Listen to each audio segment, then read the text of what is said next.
Every community needs a good foundation. We've got a great one. Meet its president. Coming up next on Carolina People.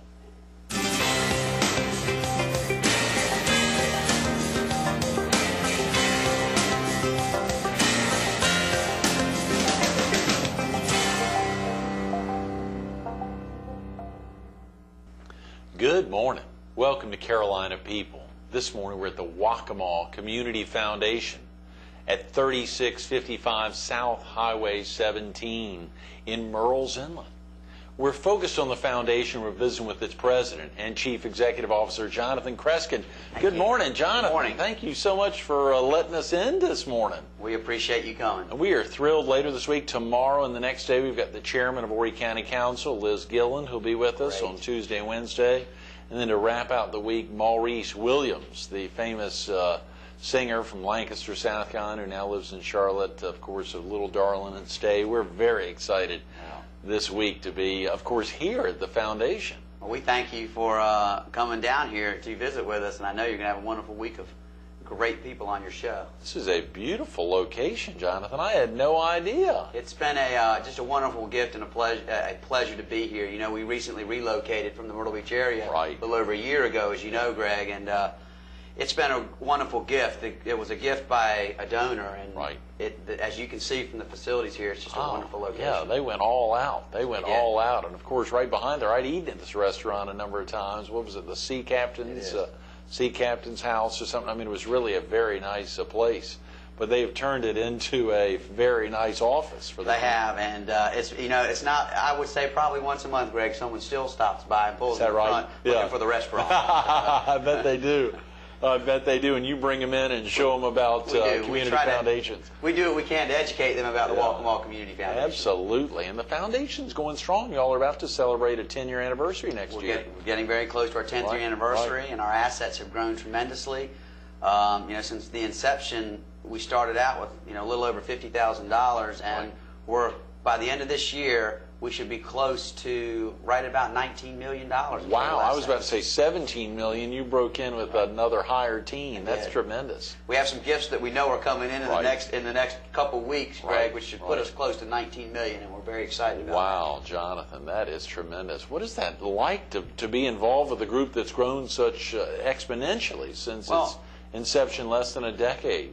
I think it just shows a lot for the entire community, in my opinion, and it's sort of it's been a quick, rapid growth, but yet also in turn a slow process for the board members. It takes a little while to educate the community on really what is a community foundation and how we operate. But as you can see from the growth in assets, the people are starting to find out what we do and how we work. And obviously the more money we can put into the community foundation, the more money we can give back to the community, and that's the ultimate goal. Right, absolutely. Real quick about yourself, Jonathan. You're originally from the area?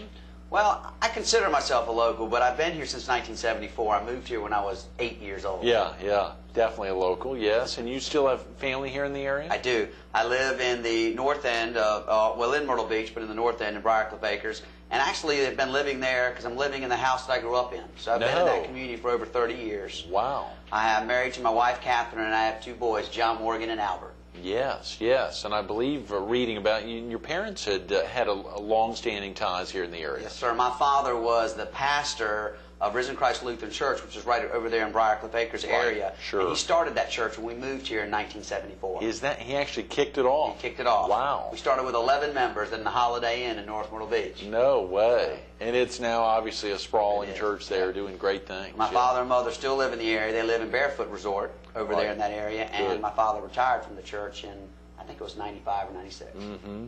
I think I saw that you'd attended the Citadel, later law school in Virginia, and of course opened the door to a career in was it the Army JAG Corps? It was, Greg. I was excited after law school at the University of Richmond in Virginia. I went straight into the JAG Corps. Right. I spent 4 years in the JAG Corps. My wife and I, we were actually stationed in Colorado. So she was in the military as well? She was not. Oh, okay. But she just went with me. Along for the ride. Along for the ride, we spent. How exciting.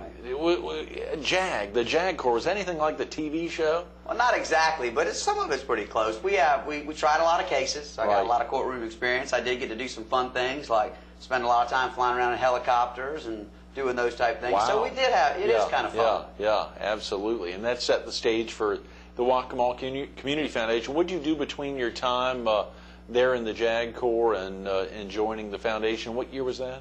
I joined the JAG Corps in 90, well, it was end of 90, almost close to 91. Right. And then I was in there for 4 years. And after the JAG Corps, my wife and I relocated back to Myrtle Beach. Good. And when I relocated back to Myrtle Beach, it was at the end of 94, beginning of 95, I went and I started practicing law here. And I practiced law in the Loris area for a little over 6 years. Wow. And then I practiced in the North Myrtle Beach area for about 4 years. Right. And then in the end of October of 2003, I was asked to join as the president of the Waccamaw Community Foundation, and of course I accepted. Sure. A solid 4 years now here. Absolutely. Yes, 4 rolling into 14 and 24 and 34. To see the kind of growth, obviously, that's occurring with the foundation, it must be a great... It has, and I attribute a lot of that not only to the entire community, but we really have a great board of directors. And the nice part about that is this board of directors has really been committed. They started this community foundation obviously with their own proceeds and their own time.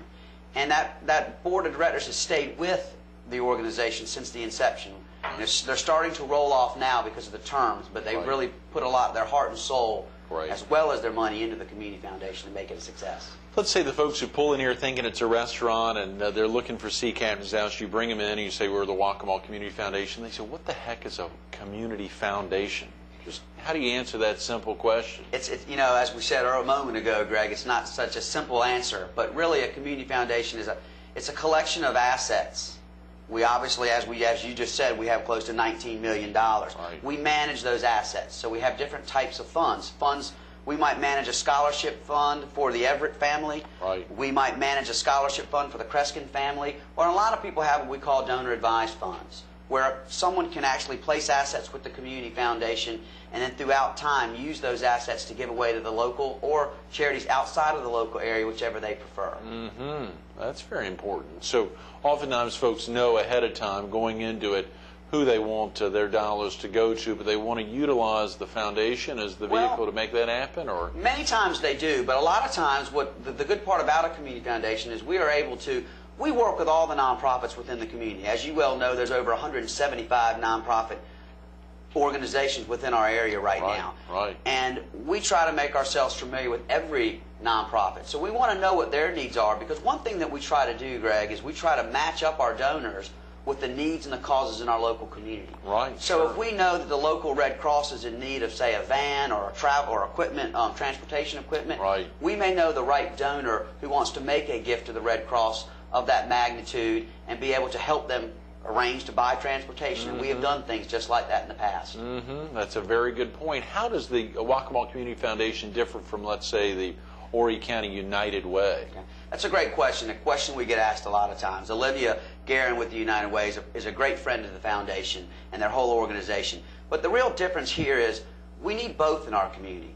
When Olivia and the United Way raises their funds, as we know, they raise their money, they hit their goal, and they put that money immediately back out into the community. Right. What we try to do, Greg, is this $19 million is here. We are trying to prepare for the future. We are an opportunity for the organization. We hold a lot of endowment fund money.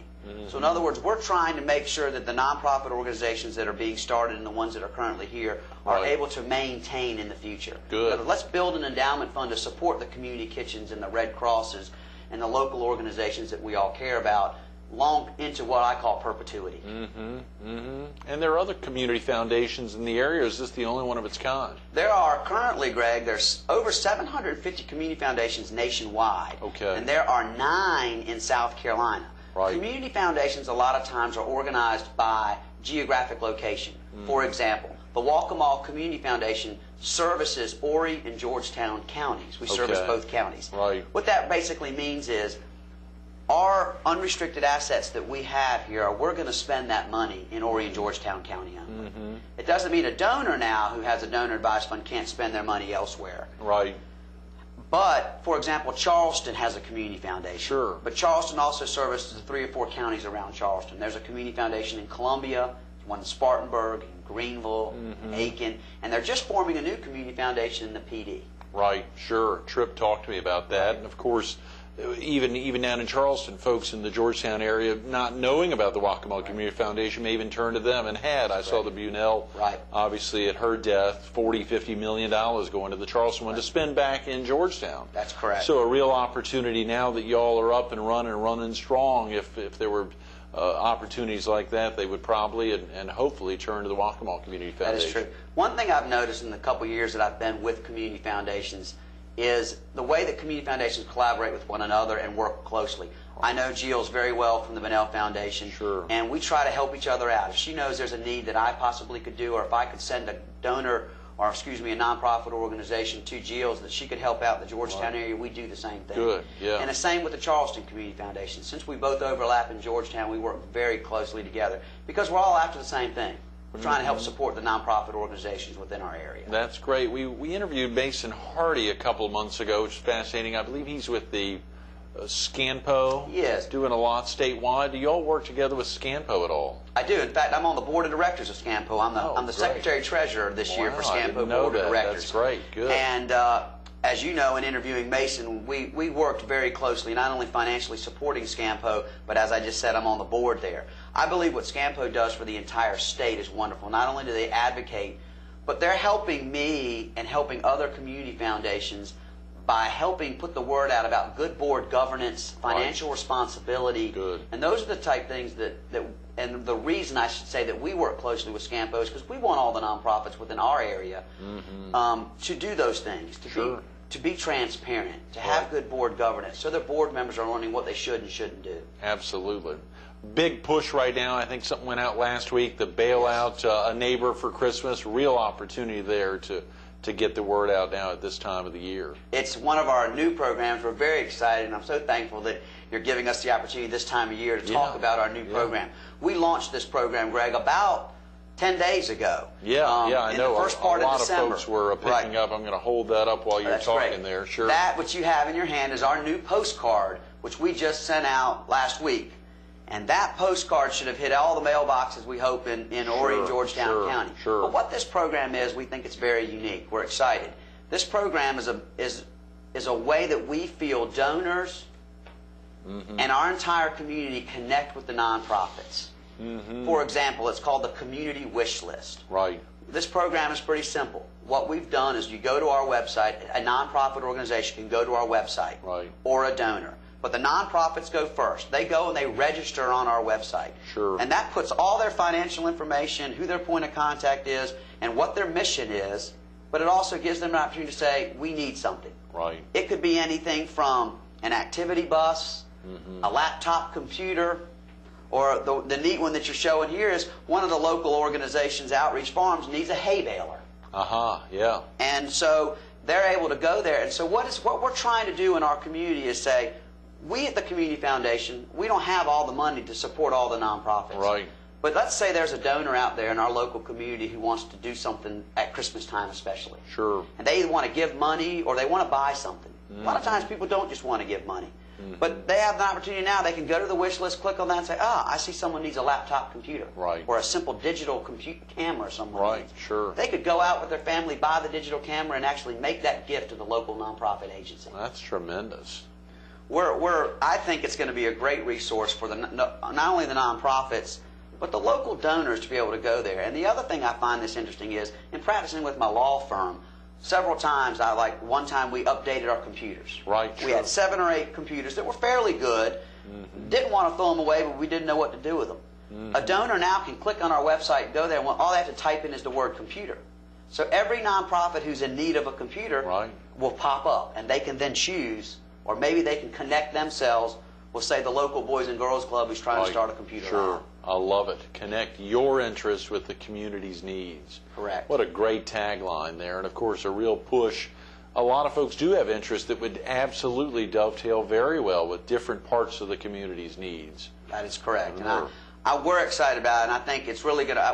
We launched it especially now at the Christmas time. And we're hopeful that more. It's good, but don't forget, it will be here year-round. The goal is for all the nonprofits throughout the years to constantly be able to put their needs up for local donors to be able to find out what their needs are. Speaking of Christmas, are you done with the shopping? It's a week from tomorrow. Excuse me, Santa. Is Santa done with his or her shopping? We're getting close. My wife and I are teamed up, and we're doing our best to get everything done to try to avoid that last-minute Christmas rush. That's right. Absolutely. It is getting tight right now. If folks need to get off to work now or get family off to school, what's the best? Is there a good phone number to call to learn more about the foundation, or a website? You talked about the website. Our website, of course, has a plethora of information that anyone could access. Of course, that community wish list is there. Right. That website is just, of course, www.walkemallcf. Right. That's walkemallcf, as in community foundation, .org, not .com. And our phone number is an easy one to remember because it's 357-GIVE. 357-GIVE. Right. Very easy. Right. Which I think so is that 4483. is, Yeah. Very easy. 357-4483. And a lot of folks need to call even to learn how to spell Wackamal, which a lot of people probably have trouble with. I think that's W-A-C-C-A-M-A-W. That's correct. Okay, good. Yeah, sometimes that first C drops out, but they'll find a way to get there. The website does have tremendous information. It does. And a lot of times this time of year, Greg, that being the end of the year, there's a lot of people who want to talk to the Community Foundation for tax purposes about creating these donor-advised funds. Great point, yeah. Our busiest time of year is the month of December. And because not only are we connecting our donors for Christmas, we're also creating new funds. As people want to and need to for tax time, end-of-year giving, it's a great opportunity to create a new fund with the Walkemall Community Foundation. That's a great point. We've got about 10 minutes, Jonathan. What are those steps when they call in and they say, hey, I've got some money? How much money do they need to have to set up a donor-advised fund? And what are the steps that would be involved for a viewer? Creating a family-type donor-advised fund, we usually shoot to try to have something around a $5,000 amount because therefore that covers all the fees. Because if someone's going to give just $1,000 or a couple $100, it might be easier for them to give that. Sure. But how it really works, Greg, is fairly simple. You can take the proceeds, say cash, but the best gift to give to a community foundation is appreciated assets. What I mean by that are stocks, bonds, even real estate. A prime example is just this week we took in a local businessman had a condominium, and we took title to the condo and we listed it for sale. We will sell that condominium and place the proceeds into his donor advised fund. Great. Therefore, that donor doesn't have any capital gains. So if he bought that condominium, say, for $75,000 4 years ago and it's worth $100,000 today, he gets the full $100,000 put into his donor-advised fund. Now he and his family throughout the years can use that money that's in their donor-advised fund to make the gifts to the causes that they truly care about. And we've handled all the back office work of selling the real estate and doing that. All we needed from him were the assets. But as simple as creating a fund like that. Now, what you can do is, we also have something that we've just started that we're excited about. It's called our Acorn Funds. Good. And this fund can be started with $1,000. What we're trying to do here, Greg, is get donors who are passionate about the organizations that they care about. I'll give you a prime example. We had a donor who was passionate about fostering hope at a Conway. And they created a Acorn Fund with $1,000. What that means is they started an endowment fund for fostering hope with $1,000. And what that means is anyone else can actually give to this endowment fund to support fostering hope. That endowment fund won't become what we call an active fund until it reaches $10,000. Good. Once it reaches $10,000, then that endowment fund for life will be sending income to fostering hope forever. Right. And the goal there is we wanted to be able for nonprofit agencies as well as individuals. What a great Christmas gift. Oh, yeah. To put $1,000 to a nonprofit organization to really show, and what we're trying to do is educate the community about why we need endowment funds and why these organizations that we're passionate about need the long-term sustainability. And you highlighted earlier, again, that simple question, why would I give it to the Wacoma Junior Foundation rather than just writing a check to Fostering Hope? Right. And that the reason there is to make sure that there are sustained years to come and not just for operating expenses. Right. And we all know that Fostering Hope needs their operating income, and we don't want to take that away. But if you wanted to, if that was the type gift you wanted to give and put money into that fund, that fund, again, is going to be here forever. So we want to make sure that Fostering Hope has operating income, not just today, but 20 years down the road. And it's the same with any other local nonprofit agency that you could do the same for. We believe that it's very important to start building those endowment funds now. So we all know that the government's not going to be here forever to take care of these organizations. Sure. And you know, it's unfortunate, but you and I are so much involved day to day from fundraisers. Everybody's having a fundraiser. Oh, no, yes. And they're wonderful things. They're a great social opportunity. But, you know, if we can start to build some of these programs and endowment funds for these local organizations now, they may not need to have fundraisers every year. That's a great point. And that's really what we're striving for here at the Community Foundation. That's a great point. Well, of course, recently we helped celebrate, I know, National Philanthropy Day, and the Waccamaw Community Foundation was a big sponsor of that event. I think the first annual, which was very special, highlighting and I think honored both individuals as well as student as well as corporate philanthropy, seeing the Jacksons recognized, but also one of the founders, co-founders of the Waccamaw Community Foundation. That was a special day, and that student who deeply deserved, along with the other candidates there, deeply deserved the honor is recognized as the Student Philanthropist of the Year. Who was that, the individual philanthropist? Was it Jimmy and Emma Lou? It was Jimmy and Emma Lou Johnson. And, of course, Jimmy happens to be the chair today, but he was one of the founding board members, along with David Bishop of the Waccamaw Community Foundation. Right. But, you know, people like Jimmy and Emma Lou, not only was he a founder of the Waccamaw Community Foundation, he's one of the founders of the United Way. Right, sure. And so Jimmy's just been in the community, and talk about a local resident, born here, high school in Conway, and first graduate at Coastal Carolina University. Oh, yeah. What a wonderful family that was. And we were so excited to be one of the key sponsors for the Association of Fundraising Professionals. Absolutely. Right. We're really glad that that organization is here to help spread the word about philanthropy and help grow and teach the community about how to become philanthropic. Oh, yeah, Jonathan, absolutely. Who are some of the other folks here in the office in the Waccamaw Community Foundation? Is this the only location? Who are some of the other folks that help make the organization tick? Okay. Well, obviously, you know, we talked earlier about our board members, but here at the Waccamaw Community Foundation, we currently have 4 staff members. We have an administrative assistant, that's Marby Slink. We have a financial officer, which is Donna Lewis. Good. And I have a development officer, which is Liz Mansfield. Yes. And we are all here in this office. Right. We do have a small, what we call satellite office in the Myrtle Beach area. And the reason we maintain that office in Myrtle Beach on 48th Avenue is to be able to see those donors and meet with the donors who can't travel all the way to Murrells Inlet. Sure. And, you know, although we're right on the county line, which we find one of the great locations for us, we're a stone's throw to the county line right here. Right. And since we do service both Horry and Georgetown County, it's really a great location for the Community Foundation. It is, and of course a gift from a donor there, this magnificent facility. What better opportunity to recognize that gift than actually just moving in here? And that donor really wanted to see this building with its heritage and its antiquity and being here for so long preserved. And Absolutely. I think that was a tribute to the donor himself, which was Mr. Scalise and one of our board members. But the nice part, too, about that story in and of itself is what we were just talking about, Greg, is someone was able to take a piece of real estate and make a gift. Right. You know, it's not just the Community Foundation. There's so many nonprofits, as you well know, Greg, with all your involvement in the community, who need space. And if you may have an office space, but instead of selling that office, how about have it appraised and donate that real estate to the local charity that you want to support? You still get the wonderful tax deduction for that, and the local nonprofit agency has now reduced their budget dramatically by not having to have That's an excellent point. And there is tremendous information about Sam and Cindy and their entire family there at waccamawcf.org. Right, there is. You've got other great information on there, as well as a lot of frequently asked questions. And I'm sure folks want to know, and you broke that down, how easy it is to give, and it's very easy. It is. And we try to do that because, you know, really our goal is connecting donors with the causes they truly care about. So if we can help a donor create a donor advised fund and then help them spend that money on a local nonprofit, that's what we truly want to do. And we also do other things. We had a local donor who, you know, was really passionate about education.